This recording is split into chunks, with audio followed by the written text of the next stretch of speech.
Okay, hello, Tyler Bryden here. Hope everything is going well. It's a milestone in my life over the past few days. I turned 30 years old, and if anyone's known me, I get a little existential around my birthday. I always seem to struggle with it, and this is the start of a new decade. A lot has happened in that decade, and I'm definitely a different person being 19, turning 20 than I am now, turning 30. And I remember when I was turning 26, I put together a little sort of milestone post and podcast episode, and it continues to be one of the more popular ones. And I realize it's because people are continuing to turn 26 years old, and I thought, I might as well do one at this stage. I'm creating videos pretty constantly, and the sort of birthday always brings, for me, this existential piece, but also just a positive reflection time as I look, towards the look at the past and then look towards the future. So in this video, and I apologize, I don't know how long this is going to be. I'm going to reflect a little bit on those 30 years, many of those which were somewhat unconscious, to be honest, for different reasons. I'm going to share some things I've learned along the way. I started with the more sort of trite, here's 30 lessons at 30. Wrapping numbers around it felt weird, and then I first of all, I was too little, then I exceeded those lessons, and then I was like, I don't need to do it like this. I'm just going to share some things that I feel like are true and walk through those, and hopefully those are maybe insightful for you if you are turning 30 years old, or you're just living life and you're interested, maybe it's upcoming, whatever it is.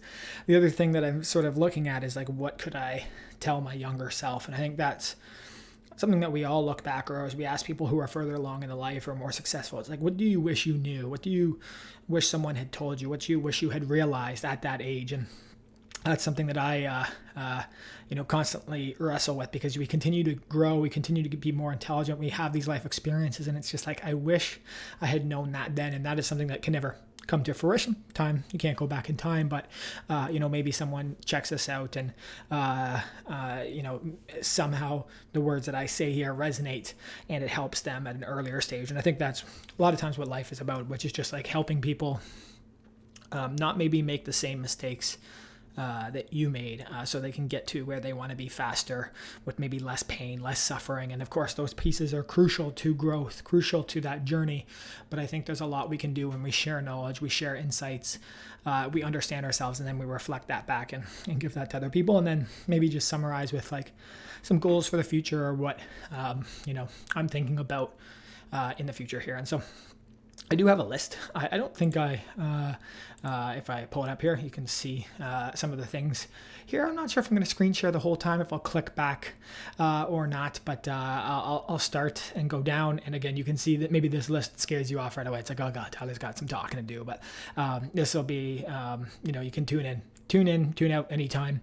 And this is, as much a reflection for me here as well too, and working through some of these lessons that I think are really important. And I'll start with number one, which is take care of your body. This is something that I understood in some ways at being an athlete, and then didn't understand in other ways. And for those who don't know, I went through a really tough period in my early 20s. I ended up at about 280 pounds, and because of that, I really did some damage to my body. I gained that weight very quickly, and I lost that weight.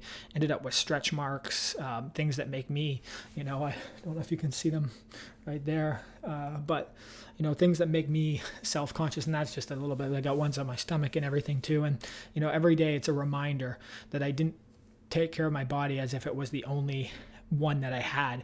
And out of all the regrets that I have, I wish I had known that and took better care, because it's such an important part of your life. It's such an important part of your health.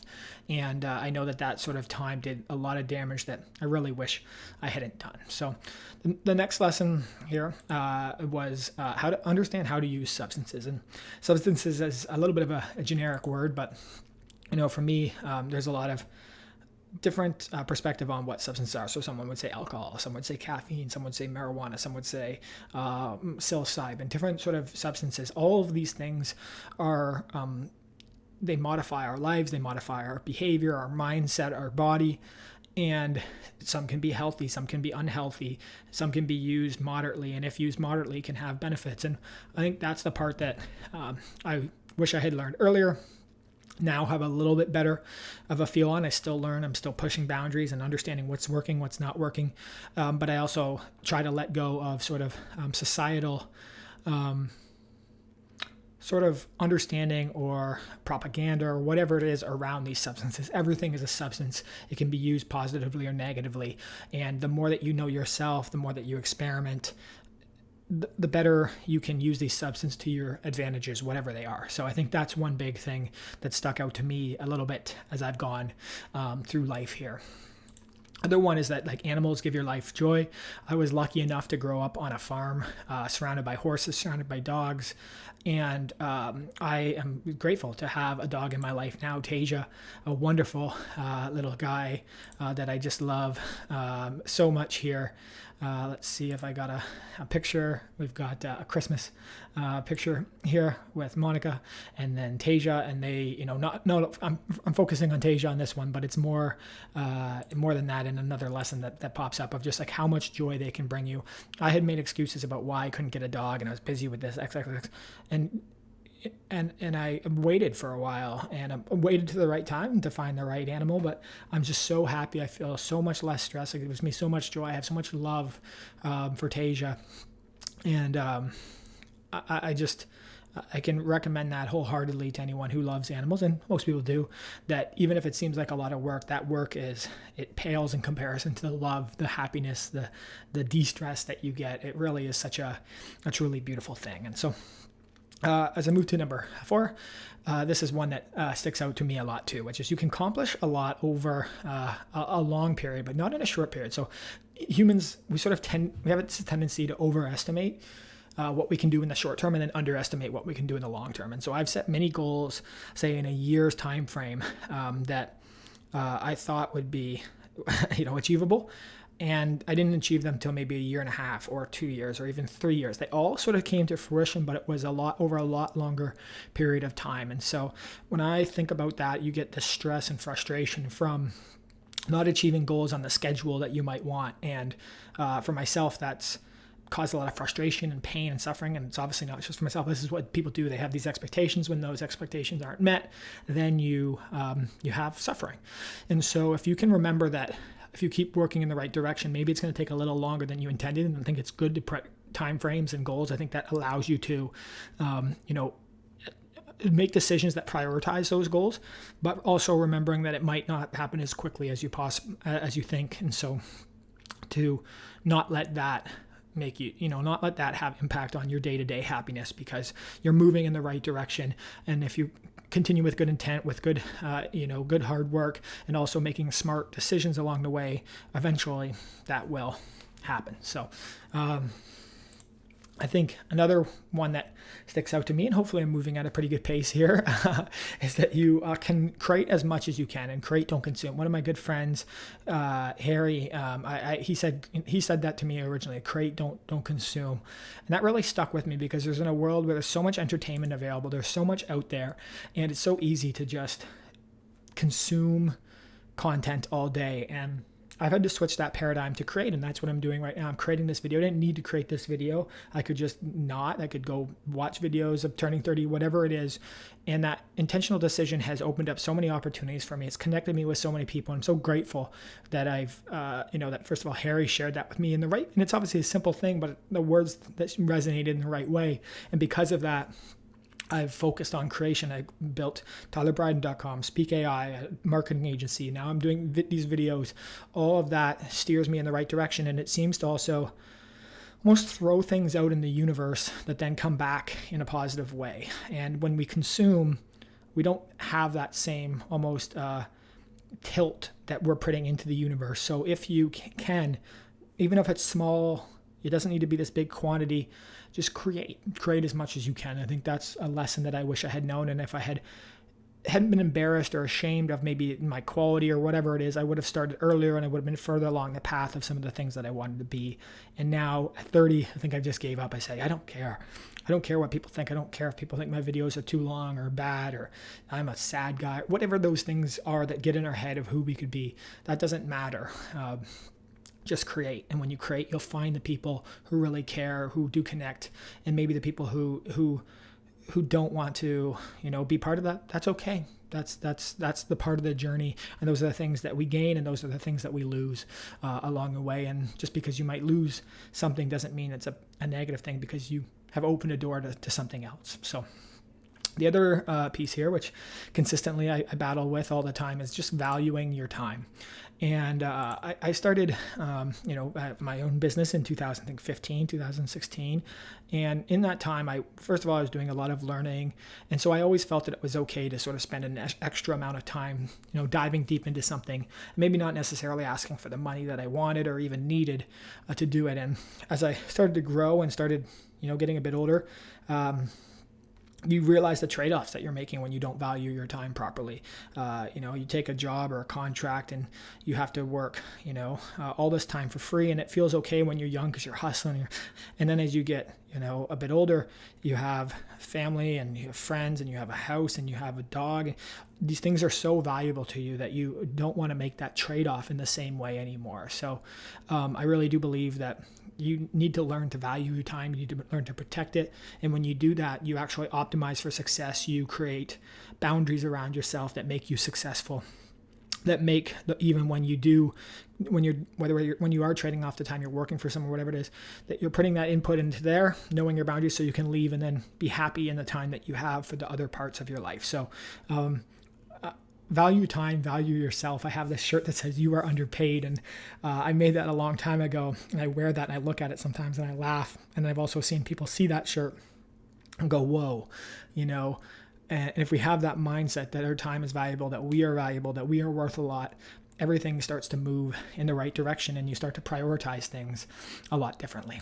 Sometimes people can be, the world is not predictable, and this one's a little, I would say abstract, but like people are, we're emotional. You start to learn people and you understand what they might be doing or the decisions that they're making or what their goals are. And then it can help to start to predict what they are doing. But then the macro environment around that may not be predictable. And then something can happen, whether it's a recession or a catastrophe or whatever it is, that then changes something so much that then sometimes people then become unpredictable because they're adapting and they didn't know that this was coming. And to me, this world, as beautiful as it is, can be chaotic and out of control.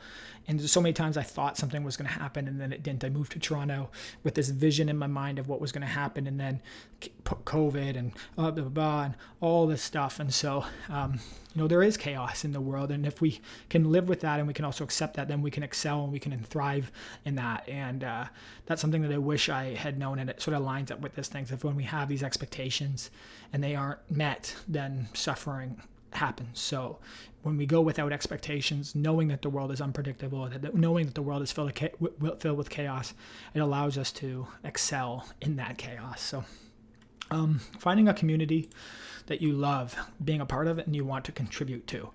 And this one's still something, hard for me to do. I work on it all the time. I've connected with sort of in machine learning and natural language processing. I feel more, even more at home with sort of psychedelic communities. I'm going to Burning Man again. Those communities make me really happy, and actually want to be a part of it. I want to contribute to it. I don't even care sometimes about, especially like getting paid to do that. I just am so curious. I'm excited. And when you do that, life becomes a better place to be. You build connections, you build strength. There's this idea of your network being your net worth, which is a little, whatever. The truth in that is that when you have amazing people around you and you care about them, they care about you, and you all contribute towards something, or at least help each other out, that's a beautiful place to be in. And so find that community, contribute to it, grow it, be part of it. That's a beautiful thing to do, and something I'm still working on and trying to figure out. So number 9 is your priorities and risk tolerance changes over time. And this was one for me growing, starting this business. All I wanted to do was, one of my big goals was make $1 million by the time I'm 30. I'm 30, and over a period of time that may be true, but not in the same sort of vision that I had. And I realized that over time, my own priorities have changed. What I want to change, where I want to spend my time has changed. the kinds of risks that I'm willing to take, whether that's, and you can see the next one there, sometimes they're sort of connected, which is like avoiding personally liable debt. One time I didn't care about that because I just thought I'm going to hustle my way out of this. Now I realize when I do that, I lose opportunities of other things that I can do. So I didn't expect it to happen so quickly, but in the last few years, especially with sort of the pandemic and everything, I really did have this huge shift in my own risk tolerance and my priorities, and that's then changed my behavior dramatically, changed my decision making. And I'm grateful for that change. It's allowed me to be a little bit more safe, a little bit more risk averse, and also prioritize the things that are truly meaningful in life. And so when you expect that, and it's a hard thing to expect, and it's hard to know when these changes come because they can happen very quickly or they can happen over a period of time. But when you know that that's going to change, and you maybe sort of trend towards being a little bit less risk averse and prioritizing family and friends and in your own personal time, then you can make adjustments early in life to make sure that you can get towards that a little bit later in life. So that number 10 spot there, avoid personally liable debt as much as you can. I touched on this, but I remember being in this this workshop for venture capital, and this guy said, never take on personally liable debt for your business. And at that time I had taken it on, and I was like, oh my God, I just never had really thought of it, because it was just like, if I believe in this, if I think it's true, I'm willing to do that. And luckily I've been able to pay all of that off. It was a significant amount, and I made an assessment there where many people would have sort of not paid that off. I went and paid it off, and it had consequences for my business, for myself, for what I could do in the short term. But overall, I then removed that from my life, specifically around business. I still have a mortgage, but specifically around business, which then opens up so much more freedom. I don't have the same stress every day when I operate, and it's now allowed me to look at life in a different way, less stressed way. And also without that there, I can then have more time to research, to adjust, to adapt, instead of always being scared and worried about that. So that's been a huge change for me, and something I recommend no matter what, no matter if you are, I know it's not always possible, this isn't always possible, but I would rather go slower and make money through customers and work that I'm doing than take on debt to try to hit hyper growth or whatever it is. But because so many times those calculations don't work out, and you're building software, you don't find product market fit, and you're stuck, a year later, 2 years later, with $100,000 in debt that you need to build. And maybe that's going to pay off in some way, but many times it doesn't. And you're back to ground zero, and starting again, you're actually less than ground zero. You have to rebuild to get to where you want to be. So the other piece here, and I apologize, I'm going to take a little drink, a little Gatorade. It's not Gatorade, it's water. Is carve out time for deep work. And this is something I didn't understand when I was younger, because I just would take every meeting that I possibly could, which is okay. And it's a good part of your life, and it builds connections. But as I got, especially in the last few years, especially with the pandemic, I realized when I didn't have meetings all day, I could block out 4 hours to put on music and do the kind of work like data work or whatever it was, or even writing or creating all these things. I started to excel, and I started to feel more fulfilled at the end of the day. I felt like I was accomplishing more, and that became really fruitful, became really rewarding to get that done. Whereas before, I was just in meetings, bouncing around all the day, and I would be overstimulated. I would feel chaos, and then I would have to do all the work still. I wasn't very good at delegating. Still not very good at delegating. Should be a lesson here. Delegate if you can. And the lesson around that, I'll just off the cuff, is like, if someone can do it 80% as well as you, delegate. So that's another lesson that I should learn here. I'm going to put it, delegate. But carving out that time for deep work has allowed me to have some of my most creative moments, successful moments, professional moments. And I think we don't prioritize that as much as we should as a culture. And so if you can do that, find ways to block out that time and focus and work on tasks chunk by chunk, instead of multitasking over many things. And you'll find that you can make huge strides, instead of feeling like at the end of the day you are not accomplishing what you wanted to accomplish. So one thing that I didn't I always actually trended towards not believing in it because I had sort of some negative, feelings in my life around sports, especially after my hockey career. But what I realized is that sports are a great way to connect. And as I moved to Port Credit here in Canada, I found soccer, I found hockey, and I found ultimate frisbee.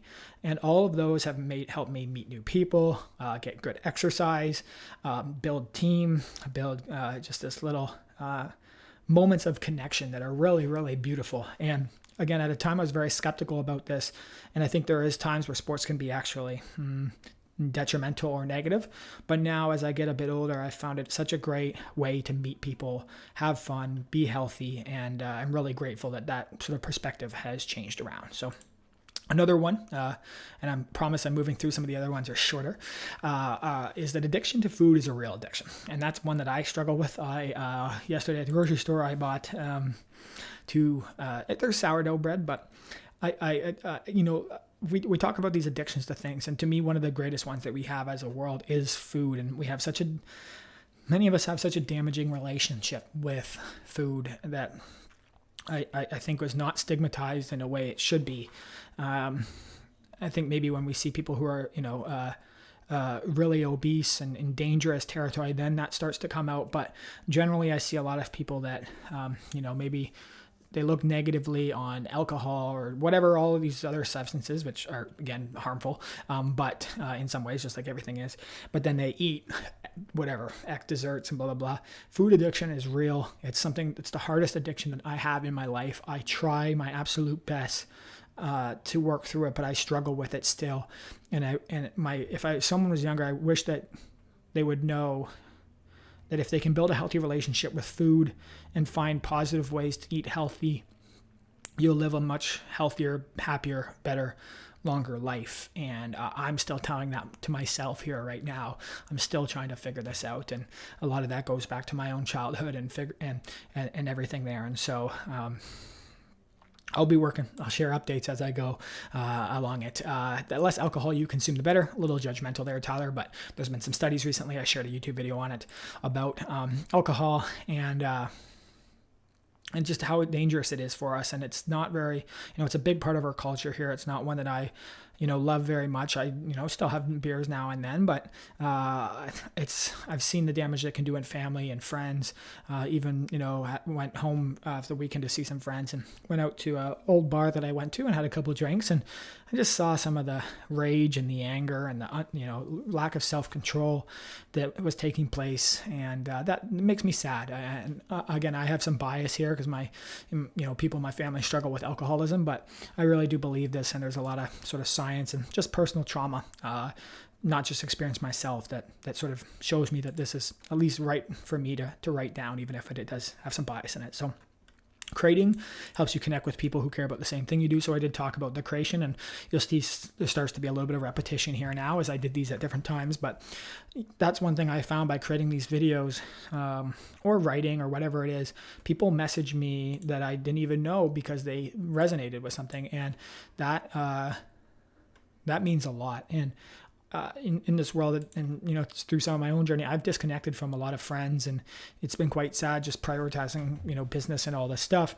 And so I continually reach out to try to connect with other people, and I'm still not very great at it, but creating this content, I'm able to do a better job at doing it and find those tribes, find those communities, find those right people. And that's a beautiful thing to have. So being an entrepreneur is hard. Damn. Yeah, that one is very true. Entrepreneur, obviously, it's a word with a lot of meaning to it.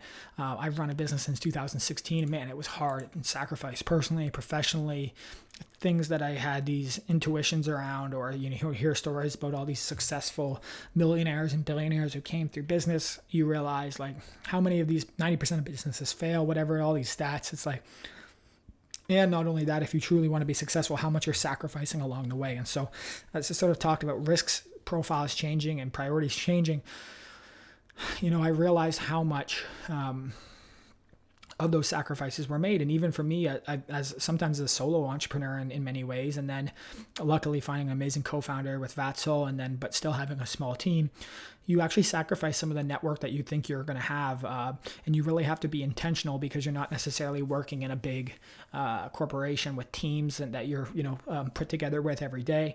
And so I've actually found that I've sacrificed a lot of networks and just connection by being an entrepreneur. And I think that's one of the more difficult things of all, as well as, now hitting a nice spot and sort of income and everything, but still a lot of instability, which creates stress, which creates fear. And I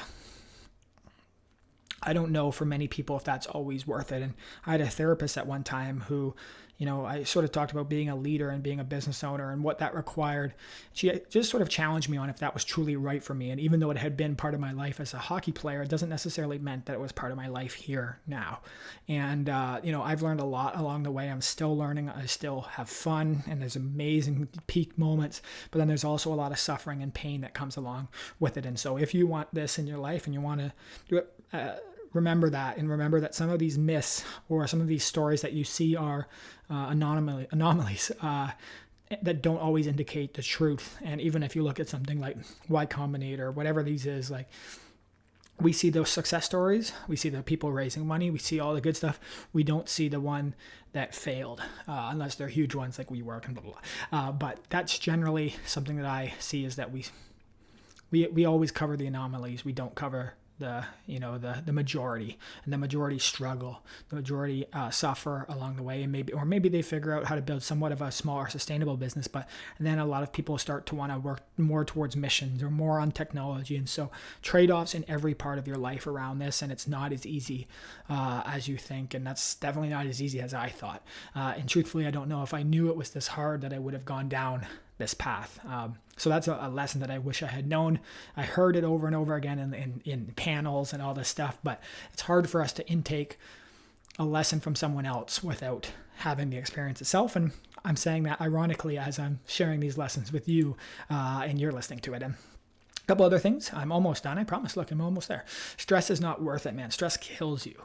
And I've had moments where I've talked to my partner and said, I feel like I'm dying right now because of the stress. This feels like I'm shortening my lifespan. And I've gotten better at it. I still feel that way. I make jokes about it. But there are times where all the culmination of factors or events or emergencies, whatever it is, have just made me so sometimes I've not even been able to barely get up and up. I just lay in bed and I feel crippled almost. I figured out, through exercise and healthy eating and relationship with substances and all these things, ways to work through that, especially in a much shorter time period and maybe less intensely than I did before. But in those early stages, it was really difficult. And so if you can build up stress resilience, if you can start to build mental models around stress, and whether it's cognitive behavior therapy or whatever it is, you can start to work through it, because it's not worth it to just sit in the stress. And sometimes it's good to sit there and it helps you then problem solve, but most of the times it's a negative and you need to move forward. And if you're not having fun, it's just not worth it in the end. And so I'm going to write that as if you're not having fun, it's not worth it. A couple other pieces here. You can start to see, again, sort of themes come out, is that routines create freedom. And this is something really interesting to me, something I didn't believe in because I love sort of being all over the place. But now with the house, now with my partner, with my dog, I love waking up in the morning. I love working out. I love making tea and then having a cold shower, by the way, a great one. I get distracted along the way here. That has given me freedom. And I'm so grateful for that freedom, because it allows, with those couple things taken care of, my mind then can do what it needs to do. So if you can figure out those routines the way that you like it, make sure the next lesson, I'll jump into that, which is reward yourself to instill those habits. So there are ones where it's if you work out, you feel good after, and hopefully that's a good enough reward for you. I would also add a sauna into it, or you get a nice shower at the end of it. But if you can reward the hard work that you're doing to instill those habits or those right things, then you build that feedback loop, and then you can actually achieve it and continue it on a routine basis without it becoming this sort of sprint that then breaks down because maybe you worked out too hard and then you gave up. Or for me, creating this video content, I didn't want to do the video editing, so I do it like this. And there's trade-offs in quality there, but it allows me to do it without hating it. And so and then I feel good at the end when I share it and you watch it, and I get comments and all that stuff, as well as just knowing that I created something meaningful. I took the time to mentally get into the space and create it. So, reward yourself when you do accomplish things that you want. Don't do it necessarily with unhealthy food. I don't think that's a good way to reward yourself, but figure out some way that you do get rewarded. This is one that my partner actually challenged me on as I shared about this. But if you really want something and that want continues, buy it. And I realized when I wrote, after talking to my partners, not everyone has this opportunity. And so I say this with privilege that, I brought myself to a spot where, as an example, Monica and I wanted paddle boards where we live because we saw people out in the water and we just keep seeing them, and it looked like so much fun. It looked like exercise, and there's a bit of a price tag on those. But we continue to see it and we continue to want it. And we said, why would we, if we're living life, we're working this hard, we're making this money, we're doing these things, why would we not just get the thing that we want? And so we did, and that has brought in so much joy. We had so much fun. We went out yesterday. We went out on my birthday, and I'm grateful for that, because there was a lot of times where I wouldn't buy things even though I wanted it, and it would bring me so much joy because I was in this sort of mindset that I couldn't make the money back or I couldn't afford it. And it seemingly always found a way, and life seems to find a way. And when you do work hard and you care, you seem to find a way. And so it might be painful sometimes. And again, there's examples where this doesn't work. My mind right now, I told my friend Monica and then Vatzel on my birthday is that next year we're going to be standing on a boat for my birthday, and we're going to own the boat. And maybe that's unreasonable, but I have that goal. I have that want. I've wanted that for a long time, and I hope that I can make that happen. And of course, unless it's egregious and it doesn't make sense, I'm not going to do it. But overall, those are the reasons why we live. Those are the reasons why we work. So if you want something and that want continues, buy it. Get it for yourself. Even if it's a pared down version, I used to want a loop pedal and I got a smaller loop pedal, or a microphone. I got not as good as microphone, but it gave me the start that I wanted. And I'm so grateful that I've done that and learned that throughout time a little bit, because a lot of things that we want, and maybe they're not needs, but they bring us joy in our lives, and joy in our lives is important. And a lot of times those things can be great for creativity, great for learning, great for lessons. So it's worthwhile. Leave yourself open to opportunities. And leave yourself open to opportunities is, even with this creation right now, what I found is by creating these videos on a constant basis, maybe someone sees it that thinks, oh, wow, I love what Tyler's doing here. I trust him with, this, or he seems to know what he's talking about, or I would love to have this person on my team, or I would love to have them help on this. When you are an entrepreneur, when you have your own business, that is one thing that I'm really grateful for. Just leave yourself to open opportunities, and whether it's been grants or people reaching out, or job opportunities or contract opportunities, that makes me so excited that I've done that, instead of putting myself in a box where those opportunities don't exist. So it pairs with a couple of the other things here, but if you leave yourself to opportunities, you might find yourself in a spot that you didn't expect, or an opportunity that you might not expect. And I'm just going to add to this is like, make your own opportunities, because you can't just leave yourself open. You actually have to make your opportunities. And so I'm just going to add that there. Next one, and again, I'm coming up on 33 minutes here, so I appreciate anyone who's stayed with me, is push through the I'll just stay at home mentality. I think this one is one that I get a lot. I still do it a lot. It's just like, I'll just stay at home. But when I push myself to meet people, spend time with people, I get so much joy out of it, and I'm so happy. And generally, I don't regret it. Instead of just being at home, and it's hard when home becomes a beautiful place to be. But I think intentionally at some points we actually need to do this. So a few other pieces here. I'm going to take another drink here. Cheers. Cheers to 30. Find a partner that loves you and loves you, that you love and that loves you back, and life gets better. And I was, I'm so grateful to meet Monica. She's such a great person here, and I'm going to see if I can play this video quickly.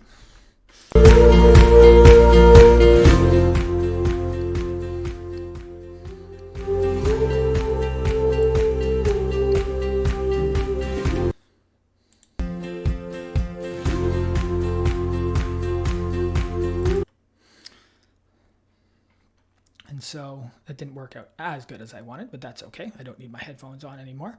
Yeah, this page isn't great. That was like something's not working. Let me see if I can get this going. I apologize if I broke your ears as well along the way. Been having some internet issues. I'm going to hop off this and I'll check back in a second. But just generally, life has been so much more filled with joy. I get so much fun, amazing time with her and the dog, and we've gotten this house together, and it's just it's such a rewarding experience to have. And there was times where I just didn't think that was necessarily possible, and now I find out that just like getting not the exact same, but getting an animal in life makes your life better. When you meet the right person at the right time, when you have goals that are aligned and you have personalities that connect and all this stuff, man, does life ever get better. And so if you can, it's not necessarily an easy thing to find, be so lucky that I am in this relationship, but man, does life get better. And I hope that you find the same thing. So I'm coming up on the end of this sort of piece here. Diversify investments in all parts of your life. And I'm talking about my internet issues. They're down here today. Diversify investments in all parts of your life. So not just money, your time, how you try to make money, what skills you want to get good at. Don't just get good at business. Get good at your personal life. Get good at exercise. Get good at nutrition. Diversify your investments, and things start to they don't split you. They actually culminate all to make you more successful, more happy, more healthy. And that's something that I saw as I've sort of done different skills and things over time. It's actually just all compounded. So I'm really grateful for that. A few other things are to experiment and try new things. Constantly experiment. I think we start younger and we do a lot more maybe experimentation. As we get older, we start to do less. And now, and just that's a natural thing, especially as you find out what you like and what you don't. But I think if you continue to try to challenge yourself, then you can grow and you can figure out things that you didn't know about yourself, and then bring those into your core routines or habits or day-to-days. All of that comes together, and I will never stop experimenting, and that's been one part I'm grateful that I enjoy. And if I could tell my younger self, is to do it more often, do it in a rigorous way, do it as much as you can, and things will be awesome. Youre Strong. And then a couple of things, these are more, I think, from a perspective of like, if you are, what I wish I could tell myself. So I sort of changed the sort of writing a little bit here towards the end. And it was like, you're stronger than you think. And I think I underestimated just how resilient and powerful we are as people. And I've seen that in myself. I've seen that in others. And if you know that now, it allows you to do these things. It allows you to experiment. It allows you may bend, but you will not break. You will find out things about yourself that are truly unbelievable. And we're so strong as people, both individually and collectively, that when we know that, we can operate with strength and power, that you can and you will learn to love life. I didn't know that at a time. There was a time where I didn't even want to exist anymore, that I didn't think I could ever be happy, that life was worth it. And I look now where I am in life, and I'm just so grateful that didn't take me. And so I wish I had known that earlier, because at the time, the pain, the suffering was so overwhelming. I literally just didn't think I could ever find joy or happiness again. And that's not a place that I'm want it to be, and I wish that I had known that earlier. Business failure. I failed in business many times in so many different ways. It's not a personal failure.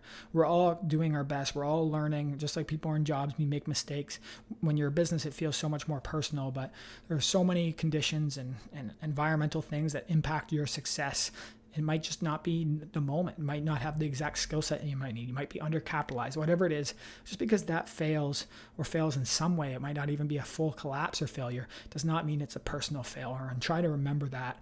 I've been so attached to my business, and only a few times I've been able to fully detach and think that that's okay. And I still operate with this sort of connection, even though I know that it's not necessarily a healthy one or something that isn't going to, and it's good to be invested, it's good to be care, it's good to be passionate, but when you can't make that separation, you can create a lot of pain and suffering. So as much as you are invested in your own life, people are in theirs. And this is another thing, is that sometimes we overthink that, first of all, that people are going to care about us. Well, how much do you care about other people? How much do you care about them? And then you realize how much you're invested in your own life and how much work it takes. And now multiply that with a partner and a pet, or partner and kids, or emergencies going on in life. It's just like people don't necessarily have the capacity to care about you the way that you might think they should or want them to. And that's okay. Take care of yourself, and then do the things that you want to do. And if people do care and they want to connect, that can happen. We have so many different ways that we connect in the world today. And I think we get hung up on this, and we know how much we care about ourselves. We know how much we need to think about ourselves to make the world work. We know how much challenge it can be. And yet we get upset. Or maybe we create a video and we don't get the likes that we want, or the comments, or we do something or whatever it is, and you just don't maybe get the engagement or the reception. People have their own lives, and that's okay. Just like you have your own life, and that's okay. You will make mistakes, and that's okay too. You are a good person. I think sometimes we feel like we're bad people. We feel like we're evil. We feel like we're making decisions that are not for the good. But I think overall, underneath it all, we're good people under there. And if you can think that, remember that, and operate from that, you can be much happier, and you can not get so upset sometimes. And good people make bad decisions. Good people make mistakes too. It doesn't mean you're a bad person. And I wish I had known that, because I felt so bad sometimes in my life. And a few other things are that you're worthy of love. You deserve love. You are loved. I felt so disconnected. I felt that that's not true many times in my life. And now I know deep down that's not true. And a couple other things that have really stuck out to me is just like, you don't need much to be happy. Go enjoy nature. Surround yourself with good people. And all of a sudden, these things come together to make your life so meaningful and worthwhile.